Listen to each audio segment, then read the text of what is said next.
Ken Wark Jr, welcome to Back Chat. Thank you. You're starting off season 2, so we're starting off with a bang.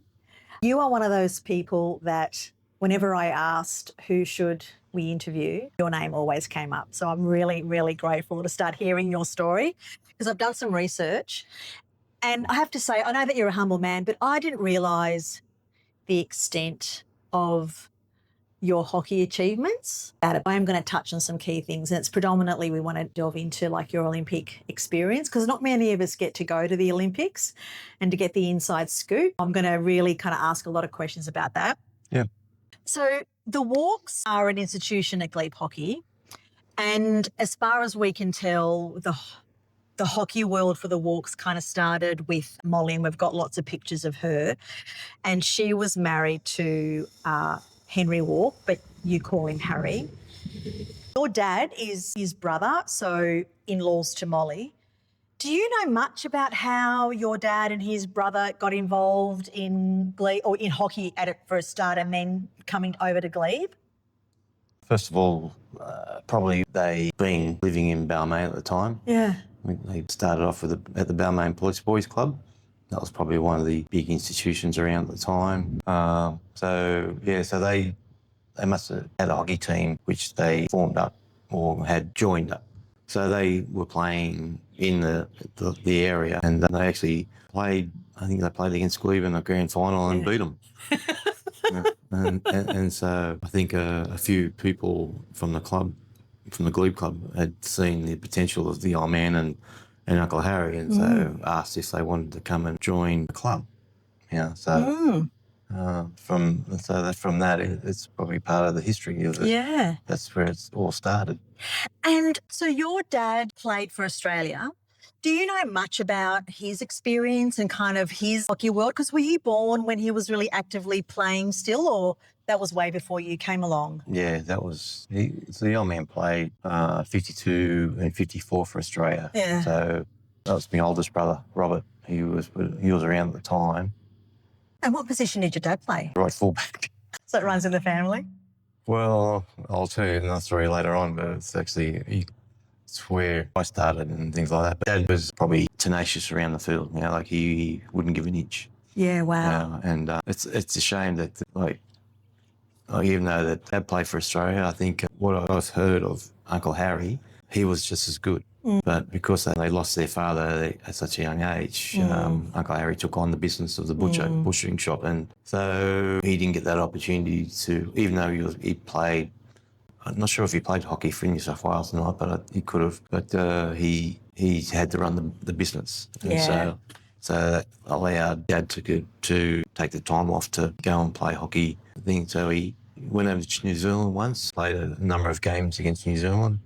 And I think it was replicated over here when New Zealand came over here. And Dad played for state in those other years and things like that. So up to 56, I think, was his last one. It's interesting when I was touring around with the Australian team, playing other countries and all that. And it was one of those things where Ken Wark, like. Are they talking about your dad? I was talking, yeah. I'm not sure which one they're talking about, me or him. Being junior, and but then they say when they seen me play, they said, "Oh, you're pretty good, but you're not as good as your father." Oh, that's so great. And like, how was your dad when you got into the team? It must have been such a proud moment for him to see his legacy kind of get further than he did in terms of at least getting to the Olympics. Yeah. I mean, what was it like for him when you started playing and were doing well? Well, when I first got in the Australian team, it was the Australia Games down at Melbourne. We were playing New Zealand in a 3-test series. Yeah. And I didn't play the first game. I played the second game and I lasted 20 minutes. I did a rib cartilage. But he was quite stoked having Robert miss out on the achievement of what he could have done through, what you could say, his political decisions and that's through selections. Yeah, okay. Gary made under-21s, but he was one of these guys that just liked to go up north and work on the prawn trawlers and all that. So he probably put that aside, and then he was back and playing again and things like that. So he probably fell out of contention with that sort of thing. Yeah. So at the time I wasn't really expecting to get in the Australian team or anything like that. It was just it was just that opportunities fell where people were retiring. Yeah. Other players weren't living up to their standards that they were supposed to, and so I was just given an opportunity. When you started your journey, you were 15 when you started playing, and up until then you were dabbling in soccer and like other sports. Did you ever contemplate that you weren't going to ever get into hockey, or you were not really too fussed about sort of starting young? It was more about, I played soccer until I was 15 or 14, and then the year I started playing hockey, I found out that a lot of the guys I was playing with, which was from a boys' home, they were all slightly older, so they weren't going to be playing the next year. So eventually there was no soccer team. And it was through St Albans 5 Dock. Yeah, right. I was playing over there. And so then I think it was John Divney, who was Yes, that name I know, who was the convener of the juniors at the time. He said, all right, so come on, are you going to play or what? And then next minute, here I am playing under 16s in the second, we had 2 under 16 teams there. I was put in the second team. Yeah, okay. Yeah, so, just, had no idea of what was happening at the time. But were you watching your dad play, like at a club level, and you sort of got a sense of the game? Oh, yeah, I always had a hockey stick in me. Yeah. Like virtually there's videos of me with a split lip where the Iron Man was hitting the ball to me and he lifted it and got me right in the mouth. Yeah. So that was my introduction. Keep your eye on the ball, son. But I was only probably about, 3 or 4 then. Oh, wow, right. Yeah, so, and there's this big split lip and it was virtually just blood claret going everywhere. I could imagine. Your mum would have been absolutely mortified. No, not mum. Mum would just wipe it up. Come on, son. Mum was tough. And so then it sounds like you're a bit of a natural then. I guess having kind of mentally seen the game, you already developed these sort of mental models in your brain. I think it was playing soccer as well. Yeah. I'd been brought up with the, hitting a hockey stick. I'd be going with the old man when he was coaching the state teams and all that. I'd be going there with them and I'd be hitting a ball with someone or trying to hit a ball and retrieving them and just being around the hockey field. Yeah. So everyone, it's probably like, I put it probably the same as Bob Proctor. When I was training with the state team and he brought his young bloke, Ryan, along. Now it's virtually the same instance. Yeah. And that was when BP was training with under the old man. And then and I was turning up there. And then the similar way, BP was now coaching me and he's bringing these young blokes. Would have been a fairly small sport back then. What was it like then? It was much big. Yeah, right. If you went down to Goulburn to play the Sydney Goulburn Foxhall Cup. Yeah, right. It was massive. It was 4 or 5 deep. Wow. Of people watching the game. Wow. On grass. At Kenmore. It's amazing. At Kenmore, which was inside a psychiatric centre. Yeah, right. Those fields down there, they were like bowling greens. So when you would go to these big tournaments then, did that mean that there were lots of clubs around Sydney and New South Wales at the time? No, but I think it was, everyone was playing on grass. So it was 12:30 for 3rd grade, 2 o'clock for 2nd grade, 3:30 for 3rd grade, and everyone stayed. Yeah. There was no worry about drinking and driving and things like that. Here, it was, to watch a game against Moorebank and Glebe, it was full on. Yeah, wow, right. And you could not move in this club. It might have been a battlefield out here. In here, they're best of mates. Yeah. And they just absolutely just had a laugh. It was never any crap about this. It was just virtually, we had a great day and it was a great weekend and to be in here and trying to squeeze through people to try and get to the bar. It was just one of those things. And why do you think things have changed so much? I think the turf. Yeah. I think turf was a killer because there's the spirit of the game now is you just turn up, play and go home. And the thing about it was that, a day like if we were playing here, it would be barbecues, there'd be juniors in the morning. So the whole day was taken up. Yeah. And so it was just a club event. Yeah. And then if 1st, 2nd and 3rd grade weren't playing here, then it'd be 4th, 5th and 6th grade. Yeah, right. And so it was a home and away. And if both teams were away, we'd all then go back to the Tocky. Yes. We'd have a few drinks back at the club that we played with, but then we ended up back at the Tocky. And then it was all about, just having a few drinks there and then supporting the Toxers who were supporting us and then going home. And then on the Sundays, there might be a carnival. Yeah. So it's funny how, your memories of the sport, I mean, there's the playing side, but there is the friendship side. And even when I've spoken to people like Campo in season 1, I mean, that thread of mateship and friendship, it's such a strong element. Well, and it sounds like they're some of your fondest memories, the stuff that happened after the game. Yeah, that's the thing. And that's where the mateship comes from. Virtually, yes, it's a battlefield on the field, but it's having the, afterwards, having a drink with an opposition player and learning from them, and the things that we used to talk about, and you'd learn from. So you try to apply that in training and then onto the game and things like that. So it was all about just trying to keep learning and keep the sport thriving. It's difficult now because, one team's over here, one team's going there. That's right. Now they've changed it again. I thought we got back to the stage where it was PL 1, 2 and 3 and then they work on maybe a club championship scenario, but now they've gone to PL 1, PL 2 and then they've gone SL 1, SL 2. We went through that many years ago. And right. And it didn't work? Didn't work. Yeah, okay. Well, that'll be a lesson to see how that plays out then. So given that you've come from a really strong hockey heritage, did you feel that there was pressure, an expectation that you would go into hockey, or was your dad and your uncles and cousins, you were okay whether you didn't sort of fall into it? I was happy as long as I played a sport. Yeah, okay. He didn't care what I did as long as I was playing a team sport. Yeah, and why teams specifically? Well, just mates and especially just be able to work together and things like that. Yeah. And so he didn't worry about me not playing hockey.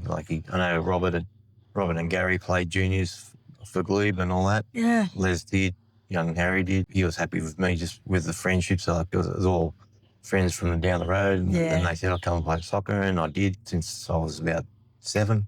So it was all about just things. And I just trained down at Trimble Park. Well, naturally a sporty kid. When you started with Glebe as a 15-year-old, and was there a moment when you went, I actually genuinely love this, and where things clicked for you? You could kind of almost see, or people were telling you that you were really good. Was there a moment, or was it a real slow burn for you where every year was just you got a bit better each year? Yeah, that's all it was. It was virtually just get out there, play, things like that. My first actual game was with the old man down at Wentworth Park. Oh, that would have been good. At the opposite side of where the now new fish markets is. Okay. Oh, yeah, okay. That was where my first game was. Right. Now I actually played soccer in the morning. The old man picked me up, says, "You're coming with me." I said, "Oh, yeah, I'll find her." So off I went. Yeah. And next minute, I'm actually playing in my soccer socks. And the old man's, and I had white shorts, and the old man gave me a Glebe shirt, right, and a stick, and I was on left wing for Glebe. And that was you hadn't really even played properly before that? No. And how was that game then? Oh, I can't remember the score. It was just a thing of virtually. I think they were short. Yeah. and I was making out the numbers. But clearly you had an impact, because what, were you flogged, or did you actually kind of... I don't know. You don't know? I don't know. Yeah. But I just remember going down there and still had me 2 blues soccer socks on, white shorts, and the old man said, "Take that off," which is a soccer shirt, and then he gave me a Glebe shirt. The Glebe shirt. The old double sash one. Yeah, right. Yeah. Oh, that's great. What an introduction to the sport. I think I played 1 year, it was juniors, and then I was under 16, but then that was my first year. Second year, I think I started playing seniors then, I think. But that was with 6th grade. Okay. Yeah. And then you just climbed through the ranks as, year on year. Yeah. Got better and better. Well, it was just, I think, my speed, because I was fast. And that was probably one of the things. But I played on multiple positions. I played everywhere except goalkeeper. I guess doing all of that to figure out where are you the best and where do you feel the strongest? Well, that's the thing. I think it ended up being a left half. Yeah, right. Yeah, I played centre half for Glebe under 16s in both years, and then I was an inside forward for sixth grade. And as I went up, I started playing halfback. And so when somebody is as versatile as you are, and I'm thinking about the players that we've got in Glebe as well, versus those that play one position and they might vary a little bit, but they're generally always, in the mids or the backs, whatever. Do you think being versatile is a strength, or is it being specialised a strength when it comes to hockey? Well, the way the game's played now, you got to be versatile. Right. You can't just say on this position or that position. You got to be able to play pretty well anywhere. Right. Which means up and attack and also in deep defence. So that's the whole way the game's changed with this no offside. So it's just opened up possibilities, and it just comes down to absolutely just raw speed now. Raw speed and that's what they're looking for. They look for people who can run fast. Yeah, right. And you can get into that break. People who can, you don't need to worry about trying to pass over 50 metres. You just flick it over them. Yeah, I know. I'm going to ask you about how some of the changes to the sport have changed the way the game's played compared to what it was like when you got to that elite level. So in terms of your journey, so that in 1984, you were selected to play for the Australian Institute of Sport, and that's... Well, that was me going over to Perth for Yeah. 12 So months. tell us about that story, how that came about for you. Yeah, well, the application came out and I looked at it, and then I didn't really think about it because I didn't think that I was up to that speed. So I didn't really apply. And in December, I got a phone call from the Australian coach at the time, was Richard Agus. He rang me up saying, we noticed that you haven't applied for the Institute. Is there any reason? I said, I don't think I'm good enough. He says, there's a vacancy that's come up. A gentleman by the name of John Rodder, who is from South Australia, he was fullback. And he has withdrawn. So we're just looking at probably another person to go and fill in that same position. So are you interested? And I'm going, oh, yeah. All right, well, we'll send you out an application. And anyway, sent out the application, and then they said, yep, congratulations, you've been accepted. And so you'll be going, you need to come over in the early January, or middle of January. Now, what's interesting about that intake was that was the first year. Is that right? Yeah. So inaugural, yeah. Yeah. So what was the vibe like? This is the thing. When I got there, I was the only guy who had never played for Australia. Right. In either under 21s or the open team. Wow. Everyone else had played for under 21s. And all Australia. Do you know what made you an attractive recruit? What was it about you that they felt that they needed someone like you to be part of the inaugural team? I think it's just my speed and tenacity out in the field. Right. So, yeah. So when I think back to it, I'm the only guy who never played on Australian under 21s in the time in 84, like all other people had. And was that intimidating as a young bloke? Because you would have been, 23 then? Yeah, I didn't even think of it. It didn't really worry me because, it was just we were all staying together and things like that. It was probably one of the best years of my life. But so why would you put it in that category? Like, what made it so great? It was just you're supposed to have been working 15 hours a week or something like that, and being the inaugural year plus the Olympics year, the Australian team was away. Richard Agus and Terry Walsh were he was the assistant coach. And they were always away with the Australian team, doing this tour or that tour and things like that. The Olympic team was already predetermined. And so we were just at where we were at Nalimba over in Bateman in Perth. That was just a big party. Yeah. So, and was that the first time you had been away from home like that?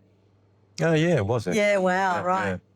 Yeah, it was. Yeah, it wasn't overwhelming, but it was just because the guys are on the bottom and the girls are on top. At 5:30 in the morning, you're all jumping in the van to go to back to Curtin University to train. And so, what was the schedule like for you when you first got there? Like 5:30 training, and then what happens? Well, then you come home, go to breakfast, and a lot of them just go back to bed. Oh, right. And then you get up again at. Then you go back there at 4:30, or you go back there at 4 for 4:30 training till 6. I think they gave you Friday off. Yeah. So it was 4 days a week. And probably Saturday and Sunday. All right. Then you got drafted into a club team. So I got drafted into Uni WA. Okay. So we played as a team against the club teams. But I played for my club team. I think so. It was the what's it called? It was the Challenge Cup or something like that. It was against the teams against the institute. So it was actually money. So every time we won, the jackpot would pool. All right. So if the team beat the institute, they would get that money. Okay. Yeah. And there was times where there was a lot of money, and we were getting to a point where you think, just another game to go play until you lose, and there's a lot of money in it, and then the coach is not happy about it. There's one time he's got 16 airline tickets in his hand going like this, going, now, it's up to you, blokes, what you want to do. And we're going... Well, for the listeners, Ken is imitating, flapping tickets in his hand. Yeah. Yeah. So that was the carrot. So where was the trip to? It was for the end of the year trip that we went to Pakistan and India. To play or like to holiday? No, to play. Wow. To play against the club teams over there. Yeah. Bid Bank and whatever other teams they had playing over there and things like that. And then we went to New Delhi after that. So, mate, what an amazing experience. And so how long were you there for? Went for 45 weeks from January to the end of December. Okay. Beginning of December. So, and then, what happened? You just go home and... Yeah, if you wanted to, you could reapply. Okay. So I reapplied for another year and then got that. So then it's coming. You had just finished your apprenticeship, so you hadn't sort of worked yet. Oh, I'd saved enough money, and I counted on spending X amount of dollars per week. Yeah. Because while we were there, you had your living expenses done, you had all your meals paid for, your transportation, with the bus. It was more just your own spender money, things like that. It was just there for training purposes and things like that. So it was an eye-opener, but it got to a point where I'd be training in the morning with the team, and then I'd go back and then train by myself, working on the hitting and all that. Okay. Hitting and things like that. So you were one of those kind of David Beckhams, really, super committed. Oh, it was just more out of the boredom, I think. Just get... I mean, WA is It was... It's a bit boring. And so 1985, you are selected in the Australian team? They had the Australia games down in Melbourne. And so what was that moment like? Do they just come and knock on your door and go, oi, you're in? Is there a letter? Do you get a party? No, I think it was... Is there some kind of knighting? No, I think it was just a letter. Okay. I think a letter come to my house saying you've been selected in the Australian team for the Australian and the Australia game, and need to be down there and they would organise the flights and all that for you. So you'd been back home when that happened? Yeah. Were you expecting it? Was it a bit of a surprise? Do you remember what it felt like to get the letter and just kind of almost be in disbelief that... Oh, I can't remember. It was just... Yeah. It was more about the younger guys who had been on the potential of coming into the Australian team to see whether or not they could handle it.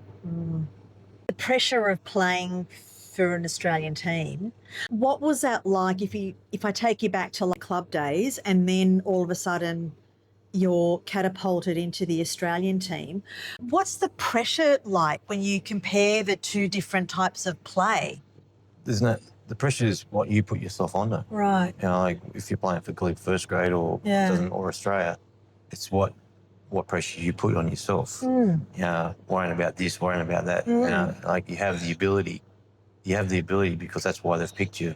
So all you got to do is just do what you have to do and don't try to overcomplicate it. You just get out there and play and trap a ball, pass it off, support.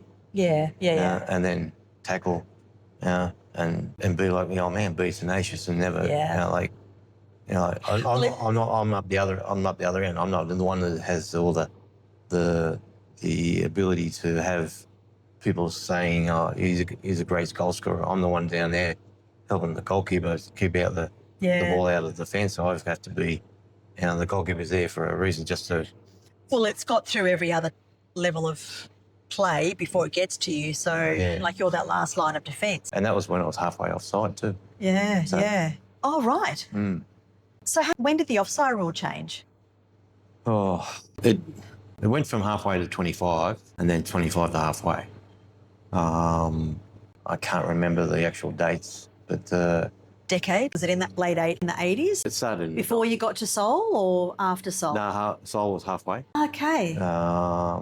Barcelona, I think, was 25, and it was full offside, full onside in 96. Okay, so somewhere between 92 and 96 it changed. Yeah. Okay.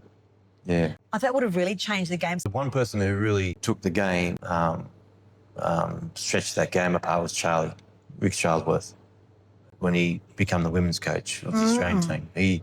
He's the one that really manipulated the fitness levels of the game and things like that. Whereas when it went to full length, everyone was still trying to play the same style of game as if they were playing an offside position. Oh, right. There was no stretching the whole length of the field. Yeah. There was no 35, 40 metre overheads. Yeah.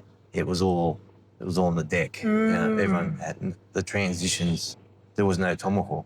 It was all just trying to still do the same things that you're doing when you're playing ball. So what was it like for you then to kind of be part of that era where there were some big fundamental changes to the game? What was it like for you to kind of learn some new skills like doing overheads or? We used to be able to chip off a free hit. Right. We used to be able to chip the ball and over the people of everyone's ball, or chip in the game. Yeah. And then they kept on changing the rules. The FIH had this scenario where we'd have a major tournament and all of a sudden there'd be a new rule. Yeah. And then everyone would have to readjust. Instead of saying, let's do this rule now and then see how it goes. Yeah. No, they do it in the tournament. So was your natural speed, because you were fast, so did you make that easy transition when there was no offside rule? Because then you could kind of really use your speed to go up with the play and then being able to race back down when they're on the move? It was more about becoming more and more man-to-man. They didn't think about players coming from the back. And it was happening just during a tournament in Pakistan. I think I started running from the back, and because all the other players then were seeing me come through, they were all running across, taking all their players with them, thinking they had to stay with them. And then all of a sudden I was just running down the sideline. The ball come around, busted, then passed it to me, and I was hitting it across. Yeah, right. So that changed. Yeah, so it's just taking advantage and being the first to adapt to a new style of play. Once you got selected and that journey to 88, like, what was that like? Because that's like 3 or so years. Well, were you doing lots of touring? Walk us through that period of time. Well, the thing about it was that we had one major tournament before that. That was the World Cup. Oh, right. That was in London. Uh-huh. Australia hadn't won a World Cup in that time. I think they come third a couple of times. Uh-huh. And I got selected in that team to go. And Do you remember what year that was? 86. Right, wow. And actually it's coming up 30 years this year Oh, wow. in late October. Are there reunions that you ever have with Yeah, we've had one players? reunion. Oh, yeah, There's cool. another one at the end of the year. Oh, nice. And Australia won that World Cup. That was the first time. And were there fresh faces in there? Because I know that when I think about the Kookaburras now, like, you see the same faces year after year, not a lot of freshness. What was it like in your area? Was it a pretty stable team? Yeah. Okay. Yeah, you had to be really quite good at getting into it. We had people who were retiring, people who just weren't on their game anymore. We also had, during '85, we actually had a touring around against England, and we played England in Tamworth, Canberra, Melbourne, Hobart, and in Perth, I think, a 5-test series. And so I played in the Institute team against the English team, and we did pretty well against them. What do you think was the change in formula that led to Australia winning the World Cup in '86 then, if they were unsuccessful the prior years? I think it was just the opportunity at the time. It was a conscious thing that everyone decided not to drink. Oh, really? Yeah, they went over there prior to going away. We had injury problems Trevor King got hurt in a game. He was in doubtful, but he pulled through, which was good. But everyone decided that they weren't going to drink. So just the fact that people were really taking it quite seriously. I mean, not that they weren't before, but there's just a new kind of vibe around you want to be fit, you want to be healthy, you want to have your head straight and put all your energy into the sport. And I think a lot of them at the time were at the point where this is going to be their last major tournament. It was a good mixture of experience in that team. You know, you had Johnny Bessel, myself, who were new. Craig Davies had been there for a while. David Bell at right half, Buster in the centre. Trevor King at left half, Grant Minton at right wing, Charlie at inside right, Walshy at centre striker, Peter Hazelhurst, and you had another young guy, Neil Hallwood. And I think he was very fast, very deceptive. I think it just all came together. Yeah. That time. And we were beating teams quite convincingly. Really? When we beat India 6-0. Yeah. So in that World Cup, I know like every era has, you know, the country who's leading the pack and the team to beat. Do you remember who was the team to beat? It was probably Germany. Germany, right. Although, because they nipped you in 88. We got beat by Great Britain. Oh, Great Britain. And then in 92 it was Germany. Yes. Yeah, okay. So when you get selected, were you in the team and you realised you were going to Olympics in Seoul? Do you remember what that felt like? Was it excitement or terror, or it was more just like, this is just another tournament and it happens to be in Korea? Yeah, that was probably more of it. They say the Olympics is the ultimate goal, but really the World Cup is the top 12 nations. The Olympics is the areas. So you've got Oceania, you've got South Americans, you've got the North Americans, you've got the Europeans, you've got and this is what happens with the World Cups. Even though the Olympics is quite prestigious, it's really time that hockey really is seen. But when you used to play the World Cup, that was the best 12 nations in the world on ranking. Yeah. But to go to the Olympics, it was, you don't expect it, but when you get it, you go, I think that's where the old man was quite, I bet. he would have been, going out the door and going, I bet he was just telling everyone. Oh, I don't think so. I think the old man was quite humble. There'd been others before you, but did you hear anything about like what it was like for the club when you got in? And well, actually, on the flight, I was flying out that afternoon and Glebe were actually playing a semi-final at Homebush. Wow. So I actually turned up there in all the uniform ready to go. See how we lost. Oh, damn it. Okay. I should have been playing. I wasn't allowed to play, actually. Oh, why? Because of potential injury or? Yeah, okay, fair enough. Otherwise, I would have played. I want to take us now to the Olympics. So this is something that very few people get to experience. I haven't, but I do love the Olympics. So, like, when you're there, like, you rock up to the village and then, like, what happens far in advance do you get there before the ceremony actually starts and the kind of the competition starts?